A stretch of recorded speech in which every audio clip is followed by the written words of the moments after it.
ಮಗ ಬಂದು ಉದಯ್ ಶ್ರೇಯಸ್ ಗೌಡ ಬಿಕೆ. ಇವನು ಬಂದು KMC ಕಡೆಯಿಂದ ನಮ್ಮ ಕೊಲಿಗಿಂದನೂ ಒಂದು ಸ್ವಲ್ಪ ಪರಿಚಯ ಆಯಿತು. ಮತ್ತು KMC ಅವ್ರನ್ನ ಮೀಟ್ ಮಾಡಿದ್ವಿ. ಇವನು ತುಂಬ ಆಸೆ ಇಟ್ಕೊಂಡಿದ್ದ, ಬಟ್ ಅಂತ ಕನಸಿತ್ತು, ಅದು ನೆನ್ಸು ಮಾಡ್ಕೊಳ್ಳೋದಕ್ಕೆ ನಮಗೊಂದು ದಾರಿ ಅಂತ ಸಿಕ್ತು. KMC ಅವ್ರನ್ನ ಹೋಗಿ ಕಾಂಟ್ಯಾಕ್ಟ್ ಮಾಡಿದ್ವಿ. ಗುರು ಸರ್ ತುಂಬ ಹೆಲ್ಪ್ ಮಾಡಿದ್ದಾರೆ.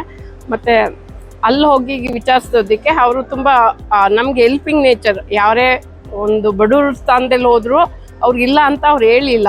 ಬಟ್ ಈ ಥರ ಒಂದು ರೂಟ್ ತೋರಿಸಿದ್ರು. ಬಟ್ ನಮಗೆ ಇನ್ಸ್ಟಾಲ್ಮೆಂಟ್ ಪ್ರಕಾರನೂ ಕೊಡ್ತೀನಿ, ನಿಮ್ಮನ್ನು ಕಮ್ಮಿನೇ ಕೊಡ್ತೀವಿ ಅಂತಲೇ ನಮಗೆ ಧೈರ್ಯ ತುಂಬಿದ್ರು. ಅದೇನೇ ಆಗಲಿ ಫಸ್ಟ್ ಬಂದವರು ನಮ್ಗೆ ಧೈರ್ಯ ತುಂಬಿದ್ದು ತುಂಬ ಸ್ಕೋಪ್ ಆಯಿತು. ಬಟ್ ಅವರು ತುಂಬ ಬಡವ್ರಿಗೆ ಶ್ರೀಮಂತರು ಅಂತ ಏನೂ ನೋಡ್ತಾ ಇಲ್ಲ. ತುಂಬ ಹೆಲ್ಪಿಂಗ್ ನೇಚರ್ ಇದೆ. ಮತ್ತು ಮಕ್ಳುಗಳು ಹೋದರೆ ಸಾಕು, ವಿದ್ಯಾಭ್ಯಾಸ ಮಾಡೋದು ಸಾಕು, ನನ್ನ ಮಗು ಎಲ್ಲ ನನ್ನ ಮಕ್ಕಳೇ ಅಂತ ಇದ್ದಾರೆ. ತುಂಬ ಖುಷಿ ಆಯಿತು. ಬಟ್ ನನ್ನ ಮಗ ಖುಷಿಯಾಗಿ ಕಲಿಸ್ತಾ ಇದ್ದೀವಿ, ಹ್ಯಾಪಿ ಜರ್ನಿ. ಬಟ್ ಅವನು ಏನೇ ಆಗಲಿ ಧೈರ್ಯ ಇದೆ, ನನಗೆ ಮಾಡ್ಕೊಬರ್ತಾ ಇದ್ದಾನೆ. ಮತ್ತು ಅವನು ಸರ್ಟಿಫಿಕೇಟ್ ತರ್ತಾನೆ ಅಂತ ತುಂಬ ಖುಷಿ ಆಗ್ತಾ ಇದೆ.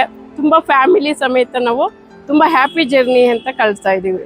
ಗುರು ಸರ್, KMC ಟೀಮ್ಗೆ, ಮತ್ತು ಮೇಡಮ್ಗೂ ಶರೀಫ್ ಸರ್ಗೂ, ನಮ್ಮ ಸಿರಿ ಮೇಡಮ್ಗೂ, ತುಂಬ ಲಕ್ಷ್ಮಿ ಮೇಡಮ್, ಮೆಹಂಕಾ ಮೇಡಮ್, ತುಂಬ ಎಲ್ಲರಿಗೂ ಧನ್ಯವಾದಗಳು. ತುಂಬ ಥ್ಯಾಂಕ್ ಯು.